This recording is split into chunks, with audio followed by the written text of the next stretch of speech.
मिनासान konnichiwa आज चाहिँ हामी लेसन 2 को भोक्याबुलरी हेर्न जाँदैछौँ। सुरुमा चाहिँ छ कोरे है। कोरे भनेको चाहिँ यो भन्ने जनाउँछ।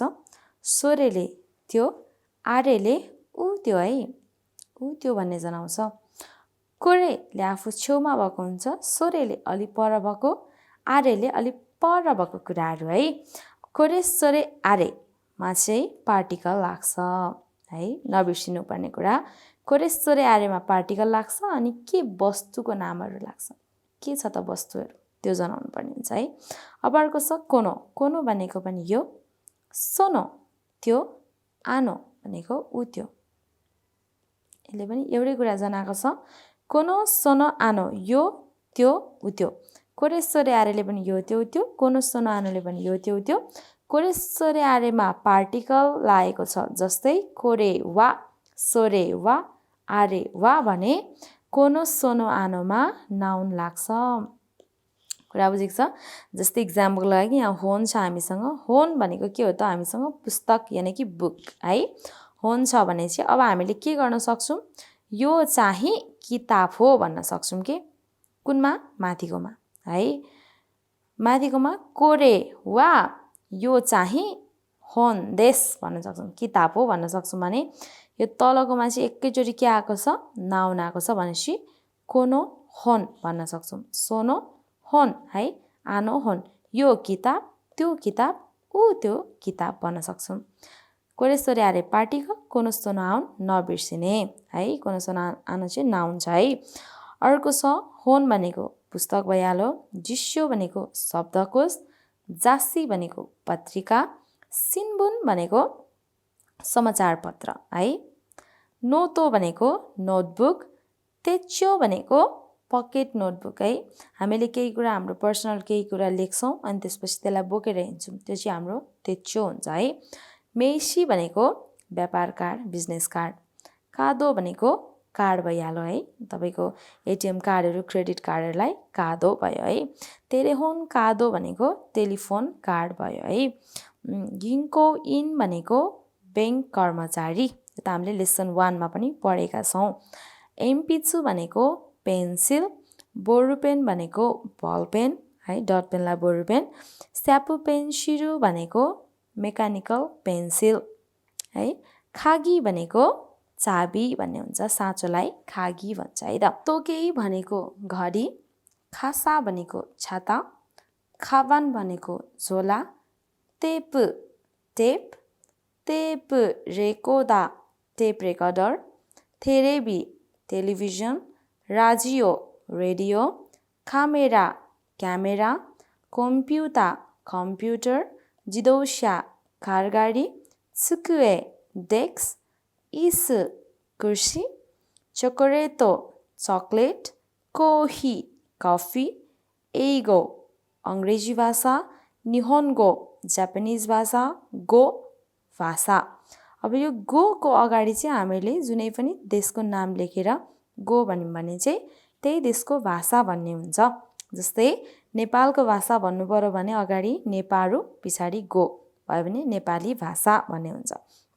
अब जापानको के छ, जापानलाई निहोन भन्छ, पछाडि गो हालेको छ। निहोन गो भनेको जापानिज भाषा। हाम्रो एगोमा चाहिँ फरक छ है। कुनै पनि देशमा चाहिँ इङ्ग्लिस भाषा है, अङ्ग्रेजी भाषा चाहिँ त्यो देशको मातृभाषा छ, त्यो देशमा चाहिँ इङ्ग्लिस ल्याङ्ग्वेज बोलिन्छ भने चाहिँ त्यसमा चाहिँ एगो भन्नुपर्छ। जस्तै अमेरिकामा इङ्ग्लिस ल्याङ्ग्वेज बोल्छ भने अमेरिका गो भन्न चाहिँ मिल्दैन है, त्यसमा चाहिँ एगो भन्नुपर्छ।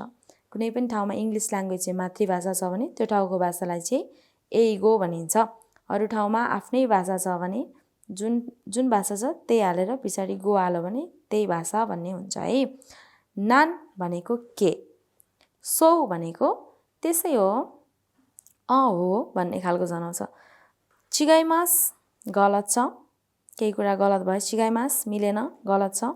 सो देशका ए हो र त्यसो पो हो, कुनै पनि कुरा हामीलाई थाहा छैन, कसैले आएर हामीलाई भनिदियो भने ए हो र त्यसो पो हो भन्दा चाहिँ सो देशका को प्रयोग गरिन्छ। आनो छ है, आनो भनेको चाहिँ हामीले केही कुरा सोची बोल्नु पर्दा हामी केही कुरालाई पनि सर्र बोल्न सक्दैनौँ है, त्यतिखेर भन्दाखेरि चाहिँ आनोको प्रयोग गरिन्छ है त। थेको जस्तै आनो भन्नाले चाहिँ ऊ परको चिज देखाउँदा आनो भनिन्छ भने आनोले चाहिँ केही कुरा बोल्दै जाँदा बिचमा थेको जस्तो प्रयोग गरिन्छ है। होन्नो किमोची भनेको छ है। होन्नो किमोची भनेको चाहिँ उपहार, जस्तै ओमियागे पनि लेखिएको हुन्छ कुनै ठाउँमा भने कुनै ठाउँमा होन्नो किमोची भनेर लेखिएको छ है। त्यो चाहिँ उपहार भन्ने खालको जनाउँछ। दोजो भनेको चाहिँ लिनुहोस् भन्ने खालको हुन्छ। केही कुरा तपाईँले दिनुभयो त्यसलाई चाहिँ दोजो भनेर दिनुहुन्छ है। दोमो भनेको चाहिँ धन्यवाद, थ्याङ्क्स छ। आरिगातो भनेको पनि धन्यवाद, थ्याङ्क्स छ। यो दुईटा चाहिँ साथीहरूमा प्रयोग गर्नुहोस् है। दोमो आरिगातो साथीहरूमा। अब यहाँ आरिगातो गोजाइमास यतिसम्म छ। आरिगातो गोजाइमास यो चाहिँ धन्यवाद भन्ने खालको हुन्छ। आरिगातो गोजाइमास चाहिँ धन्यवाद हुन्छ। अब अगाडि दोमो हालेर आरिगातो गोजाइमास भन्नु चाहिँ धेरै धेरै धन्यवाद भन्ने खालको हुन्छ। आरिगातो गोजाइमास चाहिँ सेन्सेहरूलाई प्रयोग गर्नु, आफूभन्दा ठुलो मान्छेलाई प्रयोग गर्नु भने दोमो आरिगातो गोजाइमास चाहिँ केही तपाईँलाई राम्रो भयो है, अलि धेरै नै राम्रो भयो भने चाहिँ दोमो आरिगातो गोजाइमास भन्न सक्नुहुन्छ। कोरेकारा ओसेवा नि नारिमास भनेको चाहिँ अबबाट हजुरको सहयोगमा हाजिर हुनेछु भन्ने खालको हुन्छ। यहाँ चाहिँ अलिकति के लेखिदिएको छ यो चाहिँ अलिकति नहेर्नु होला है। कोरेकारा ओसेवा नि नारिमासले चाहिँ अबबाट हजुरको सहयोगमा हाजिर हुनेछु भन्ने खालको अर्थ लगाउँछ। कोचिरा कोसो योरोशिकु मैले पनि हजुरको सेवाको अपेक्षा गर्छु। योरोशिकु ओनेगाइसिमासले चाहिँ भेटेर खुसी लाग्यो भन्छ नि त, त्यही भएर यहाँ चाहिँ भेटेर खुसी लाग्यो गुगलमा चाहिँ यसरी देखायो होला, त्यही भएर लेखेको मात्रै हो, यसमा नजानु होला। कोचिरा कोसो योरोशिकु भनेको चाहिँ मैले पनि हजुरको सहयोगको अपेक्षा राखेको छु भन्ने खालको हुन्छ। खाइवामा चाहिँ यसरी दिएको हुन्छ है त। ओके, लेसन 2 मा पढ्नुपर्ने भोक्याबुलरीहरू चाहिँ यति नै रहेको छ।